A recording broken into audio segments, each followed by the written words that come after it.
नमस्कार मंडळी. आजचा आपल्या गप्पांमध्ये तुमचं खूप खूप स्वागत. आपण एका भन्नाट विषयावर बोलणार आहोत, कम्प्युटर विजन.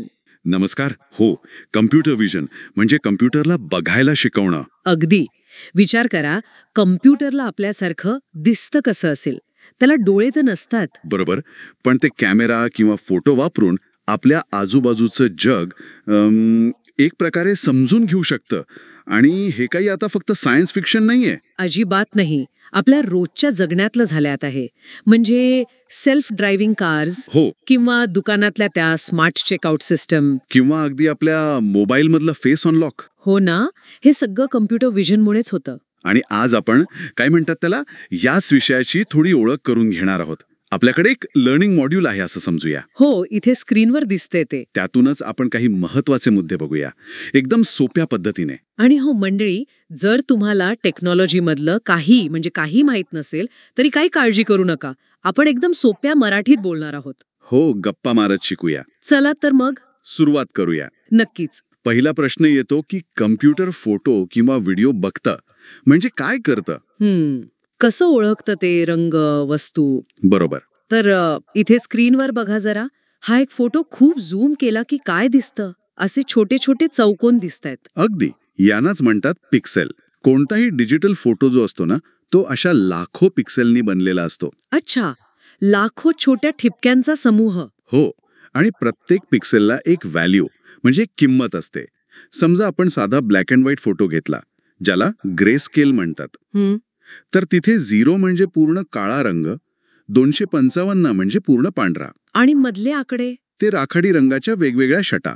इथे बघा स्क्रीनवर एक छोटा 60 बाय 7 पिक्सेलचा नमुना आहे की नाही? हो, दिसतोय. फक्त काळे आणि पांढरे पिक्सेल वापरून आकार बनवलाय. बरोबर. आता हे झालं ग्रे स्केलचं. पण आपले नेहमीचे फोटो तर रंगीत असतात. हो ना, मग त्यांचं काय? रंगीत फोटोंसाठी प्रत्येक पिक्सेल मागे 3 व्हॅल्यूज असतात. एक लाल रंगासाठी म्हणजे रेड आर, एक हिरव्यासाठी ग्रीन जी, आणि एक निळ्यासाठी ब्लू बी. RGB. RGB. आपल्या टीव्ही किंवा मोबाईल स्क्रीन सारखंच. अगदी तसंच. हे 3 मूळ रंग वेगवेगळ्या प्रमाणात एकत्र मिसळून कॉम्प्युटरला हवे ते रंग बनवता येतात.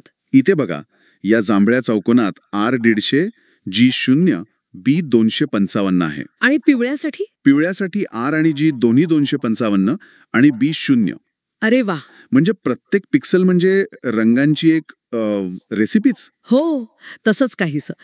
आता हे पिक्सल वापरून कॉम्प्युटर फोटो समजतं कसं? हो, म्हणजे आपण इंस्टाग्रामवर फिल्टर लावतो फोटो छान दिसायला, तसंच काही आहे का? कल्पना बऱ्यापैकी तीच आहे, पण इथे उद्देश वेगळा असतो. कॉम्प्युटर विजनमध्ये फिल्टर्स वापरतात फोटोमधली महत्वाची माहिती काढायला. माहिती काढायला कशी? इथे बघा स्क्रीनवर हा एक 3 बाय 3 आकड्यांचा छोटा चौकोन दिसतोय.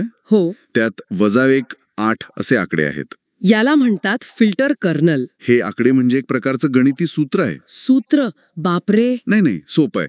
हा फिल्टरचा छोटा चौकोन म्हणजे कर्नल संपूर्ण फोटोवरून असा सरकवला जातो. फोटोच्या प्रत्येक भागावर हे सूत्र लावलं जातं. अच्छा. या प्रोसेसला म्हणतात कॉन्व्होल्युशन. कॉन्व्होल्युशन? हो, म्हणजे सोप्या भाषेत सांगायचं तर जसं आपण केरसुनीने फरशी साफ करतो ना, तसा हा फिल्टर फोटोवरून फिरून त्यातले पॅटर्न शोधतो. पॅटर्न म्हणजे काय? म्हणजे वस्तूंच्या कडा, एजेस किंवा त्याचा पोत, टेक्स्चर कसा आहे असं काही. इथे ॲनिमेशनमध्ये बघा कसा फिरतोय तो फिल्टर फोटोवरून. हो, दिसतंय. आणि याचा परिणाम काय होतो मग? परिणाम? इथे बघा उदाहरण. हा मूळ फोटो आणि हा फिल्टर लावल्यावरचा फोटो. अरे वा, यात तर वस्तूंच्या कडा एकदम ठळक आणि स्पष्ट दिसत आहेत. बरोबर. हा एक विशिष्ट फिल्टर आहे, लॅपलेस फिल्टर म्हणतात त्याला. असे वेगवेगळे फिल्टर्स असतात. काही फोटो ब्लर करतात, काही शार्प करतात, काही विशिष्ट आकार शोधतात. म्हणजे हे फिल्टर्स म्हणजे कॉम्प्युटरचे खास चष्मे आहेत, जे त्याला फोटो नीट वाचायला मदत करतात. अगदी. ते फोटोमधले महत्वाचे तपशील पकडायला मदत करतात. हे खूपच इंटरेस्टिंग आहे. म्हणजे कॉम्प्युटरने आता पिक्सल आणि फिल्टर वापरून फोटो वाचला. पण मग हे सगळं करून ते काय काय करू शकतो? काय उपयोग आहे त्याचे? खूप उपयोग आहेत. सगळ्यात पहिलं आणि महत्वाचं काम म्हणजे इमेज क्लासिफिकेशन. इमेज क्लासिफिकेशन म्हणजे फोटोतला मुख्य विषय काय आहे हे ओळखणं. समजा मी तुम्हाला एका कुत्र्याचा फोटो दिला, तर कॉम्प्युटर सांगेल हा कुत्र्याचा फोटो आहे. अच्छा. किंवा फळांच्या दुकानात सफरचंद ओळखणं. बरोबर. सफरचंदाचा फोटो दाखवला की सफरचंद सांगणार, केळ्याचा दाखवला की केळं. पण यासाठी आधी त्याला हजारो फोटो दाखवून शिकवावं लागतं. ट्रेनिंग द्यावं लागतं. हो, हे सफरचंद, हे केळं असं लेबल करून सांगावं लागतं. मग ते नवीन फोटो ओळखायला शिकतं. ठीक आहे. म्हणजे फोटो कशाचा आहे ते कळलं. पण समजा एकाच फोटोत कुत्रा आणि मांजर दोघे असले तर मग ती काय सांगणार? हां, त्यासाठी आहे ऑब्जेक्ट डिटेक्शन. Object detection. हे फक्त फोटो कशाचा आहे ते सांगत नाही, तर फोटोत काय आहे आणि ते कुठे आहे हे पण सांगतं. अरे वा. म्हणजे ते फोटोत कुत्रा कुठे आहे आणि मांजर कुठे आहे हे दोघांभोवती चौकट आखून दाखवेल. इथे स्क्रीनवर बघा उदाहरण. हो दिसतंय. प्रत्येक वस्तुभोवती वेगळा बॉक्स आहे आणि त्याचं नाव पण लिहिलंय. हे जास्त कामाचं वाटतंय. नक्कीच. एकाच वेळ अनेक वस्तू शोधू शकतं. याच्यापेक्षा अजून काही डिटेलमध्ये काम होतं का? म्हणजे अजून अचूक? हो तर. त्याला म्हणतात सिमॅन्टिक सेगमेंटेशन. सिमॅन्टिक सेगमेंटेशन. हे काय नवीन? ऑब्जेक्ट डिटेक्शन फक्त चौकट आखतं, पण सेगमेंटेशन काय करतं? फोटोतला प्रत्येक पिक्सल, अगदी प्रत्येक कण कोणत्या वस्तूचा भाग आहे हे ओळखतं. प्रत्येक पिक्सेलला म्हणजे कसं? इथे बघा स्क्रीनवर माणसाचा भाग एका रंगाने रंगवलाय, सायकल दुसऱ्या रंगाने, झाडं वेगळ्या रंगाने. अरे बापरे. म्हणजे अक्षरशः त्या वस्तूचा आकारच्या आकार रंगवून टाकल्यासारखं. अगदी. त्यामुळे वस्तूची एकदम अचूक जागा आणि आकार कळतो. हे तर खूपच भारी आहे. आणि असंही ऐकलंय की कम्प्युटर आता फोटो बघून त्याचं वर्णन पण करतं म्हणे. म्हणजे गोष्ट सांगतो तसं. हो खरंय. याला म्हणतात contextual image analysis. Contextual image analysis. हे मल्टी मॉडेल मॉडेलमुळे शक्य होतं. मल्टी मॉडेल म्हणजे जे एकापेक्षा जास्त प्रकारची माहिती समजू शकतं, जसं की फोटो आणि भाषा. फोटो आणि भाषा एकत्र. हो, इथे स्क्रीनवर बघा. एक फोटो आहे आणि खाली लिहिलंय a person eating an apple. एक व्यक्ती सफरचंद खात आहे. म्हणजे कम्प्युटरने फक्त माणूस आणि सफरचंद नाही ओळखलं, तर ती व्यक्ती काय करत आहे हे पण ओळखलं. बरोबर. त्यांच्यातला संबंध, ती क्रिया पण ओळखली. अविश्वसनीय. म्हणजे कॉम्प्युटर आता फक्त बघत नाही, तर काय चालले ते पण समजतंय. पण हे सगळं होतं कसं कम्प्युटरच्या आत? कोण करतं हे सगळं? तुम्ही CNN म्हणालात मगाशी. हो, CNN म्हणजे कॉन्व्होल्युशनल न्यूरल नेटवर्क. कम्प्युटर व्हिजन मधला हा खूप महत्वाचा भाग आहे. आपण जे फिल्टर्स बघितले ना मगाशी, हो, ते कडा वगैरे ओळखणारे. तेच CNNचा आधार आहेत. कसं काम करते हे CNN? इथे स्क्रीनवर एक डायग्राम आहे. थोडं सांगाल का? हो, सोपं आहे. बघा, पहिलं फोटो आत जातो. समजा सफरचंदाचा फोटो. ठीक आहे. मग तो अनेक फिल्टर्समधून जातो, म्हणजे कॉन्व्होल्युशनल लेयर्समधून. हे फिल्टर्स आधी साध्या गोष्टी ओळखतात, रेषा, कोण, मग थोडे मोठे आकार, वर्तुळ, चौकोन, मग अजून क्लिष्ट भाग, डोळा, नाक, चाक. स्टेप बाय स्टेप शिकत जातं. अगदी. मग यातून जी माहिती मिळते ती थोडी कमी केली जाते, म्हणजे पूलिंग. फक्त महत्वाची वैशिष्ट्ये, फीचर्स पुढे पाठवली जातात. अनावश्यक गोष्टी काढून टाकल्या जातात. बरोबर. मग ही सगळी वैशिष्ट्ये एका रांगेत मांडून एका सामान्य न्यूरल नेटवर्ककडे पाठवतात. आणि मग ते नेटवर्क ठरवतं की हा फोटो 80% सफरचंदाचा वाटतोय, 15% केळ्याचा, 5% संत्र्याचा. अच्छा, म्हणजे ते शक्यता सांगतं, कन्फर्म नाही. हो, सहसा संभाव्यता, प्रोबॅबिलिटी सांगतं. हे सॉफ्टमॅक्स नावाच्या फंक्शनमुळे होतं. इथे आउटपुट बघा, 0.2, 0.5, 0.3, म्हणजे 50% शक्यता केळ्याची आहे असं वाटतंय त्याला. पण हे इतकं हुशार कसं होतं? म्हणजे सुरुवातीला तर ते चुका करत असणार ना? अगदी बरोबर. ट्रेनिंगच्या वेळी ते नवशिक्यासारखं असतं. समजा त्याने सफरचंदाला केळं म्हटलं, हां. तर त्याला कळवलं जातं की अरे चुकलं तुझं उत्तर. मग ते आपल्या आतले जे कनेक्शन आहेत, ज्यांना वेट्स म्हणतात, ते थोडेसे बदलते, जेणेकरून पुढच्या वेळी चूक होण्याची शक्यता कमी होईल. अच्छा, म्हणजे स्वतःला करेक्ट करतं. हो, या चुकीमुळे जो फरक येतो त्याला लॉस म्हणतात. ट्रेनिंगचा उद्देश हा लॉस कमी करणं असतो. ही प्रक्रिया हजारो, लाखो फोटोंवर परत परत केली जाते, अनेक वेळा, ज्याला इपॉक्स म्हणतात. अरे वा. म्हणजे भरपूर सराव आणि चुकांमधनं शिकणं. माणसांसारखंच की. तसंच काहीसं.